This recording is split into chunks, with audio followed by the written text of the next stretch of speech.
श्री राधे श्याम। 17 जुलाई 2024 बुधवार को देवशयनी एकादशी है। देवशयनी एकादशी की अत्यंत महिमा है। आषाढ़ शुक्ल एकादशी को देवशयनी एकादशी कहते हैं और इसी दिन से चातुर्मास प्रारंभ हो जाते हैं और जो संसारिक शुभ कार्य होते हैं, गृह प्रवेश, यज्ञोपवीत, मुंडन, विवाह आदि जो संसारिक शुभ कर्म हैं वो इस चातुर्मास में नहीं होते। चूंकि ये देवशयनी एकादशी से लेकर के आषाढ़ शुक्ल एकादशी से लेकर के अब कार्तिक मास की शुक्ल एकादशी माने दीपावली के बाद जो एकादशी आती है, जिसको हरि उत्थान अथवा देव उठानी एकादशी बोलते हैं, इन 4 महीने देवता शयन करते हैं। तो जो संसार के मांगलिक कार्य हैं वो इन 4 महीने में नहीं होते, लेकिन उपासना, साधना, कथा, कीर्तन सबके लिए खूब शुभ समय यह होता है। तो 17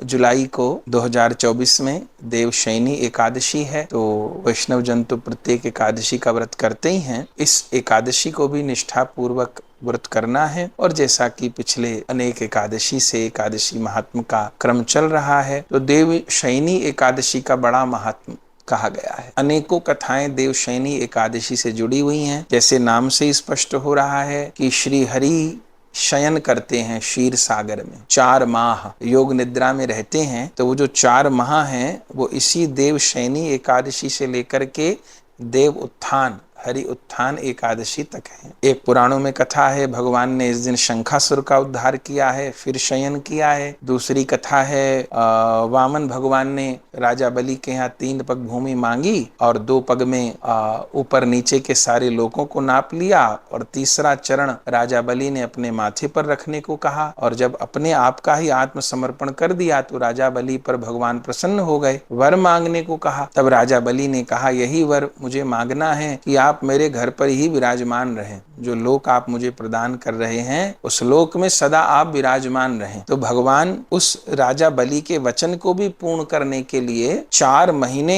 उन राजा बलि के यहाँ, पूरी कथा भागवत जी में हम लोग सुनते हैं कैसे लक्ष्मी जी आई, फिर लेकर के गई, फिर भगवान ने वर मांगने को कहा तो राजा बलि ने कहा कि अब आप हर रक्षाबंधन को पधारिएगा, पर भगवान ने अपने से वर दिया कि 4 महीने जो देवशयन के होते हैं हम तुम्हारे पास रहेंगे। तो 4 महीने भगवान राजा बलि के पास रहते हैं। ये भी पौराणिक वृतांत है। और भी अनेक पौराणिक इस संबंध में कथाएं हैं। हय नामक दैत्य ने वेद चुरा लिए थे। ब्रह्मा जी को जुम्हाई आई, उनके मुख से वेद बाहर आए और वह दानव चुरा करके ले गया। तो 4 महीने तक वेद प्राप्त नहीं हुए। तो वेद के अभाव में सब देवता निष्क्रिय हो गए और उस समय भगवान ने भी 4 महीने शयन किया, चूंकि वेद भगवान का ही स्वरूप है। और फिर देव उत्थान एकादशी पर भगवान ने उस दैत्य का उद्धार किया और पुनः वेदों की स्थापना की। तो इसलिए भी देवशयनी एकादशी स्थिति को कहते हैं। एक राजा मानधाता से जुड़ा हुआ भी वृतांत है। सतयुग के राजा मानधाता,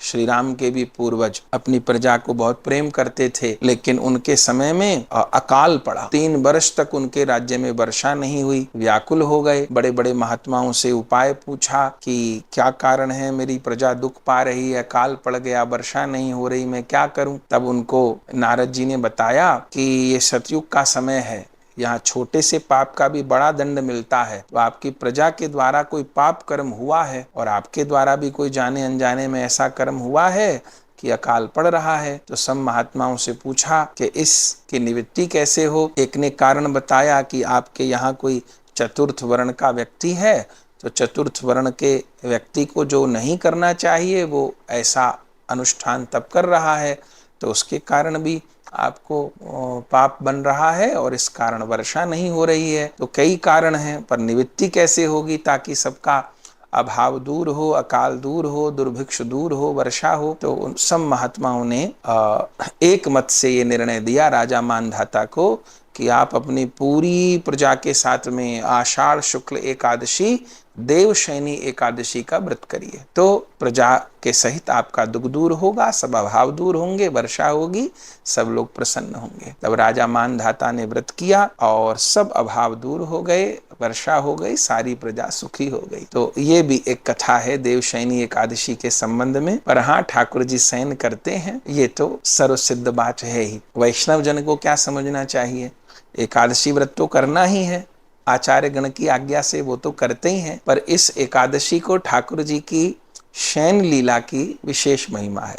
अब हम वैष्णव जन तो प्रतिदिन ही ठाकुर जी को रात्रि में शयन कराते ही हैं और फिर अगले दिन सवेरे उठाते हैं, रोज ही शयन कराते हैं वैष्णव जन तो, पर आज और विशेष रूप से शयन कराना चाहिए। मानी ठाकुर जी की शयन लीला को स्मरण करने का ये विशेष अवसर है। और दिन उतने लाड़ से यदि शयन नहीं कराते हैं तो आज देव शयनी एकादशी पर, ग्रीष्म ऋतु है तो खूब सुंदर ठाकुर जी की फूलों की शैया बनाइए और खूब सुंदर जितना संभव हो सजा सकते हैं, नया बिछौना ठाकुर जी का बिछाइए, पुष्प सज्जा से सजाइए, झारी जी भरिए और फिर ठाकुर जी को संध्या आरती करने के बाद शयन के समय ठाकुर जी को पढ़ाइए शैया जी पर और फिर शयन के जो पद हैं जो भी आते हों वो शयन के पद गाइए। शयन कराने से पहले ठाकुर जी को शयन भोग, शयन आरती करानी चाहिए और शयन भोग ठाकुर जी को अर्पित करके शयन आरती करके और फिर ठाकुर जी को दिव्य रूप में शयन के पद गा करके शयन कराना चाहिए। ये शयन एकादशी की विशेष महिमा है और व्रत तो वैष्णव जन करते ही हैं। जो न प्रारंभ किए हों तो उनको इस शयन एकादशी से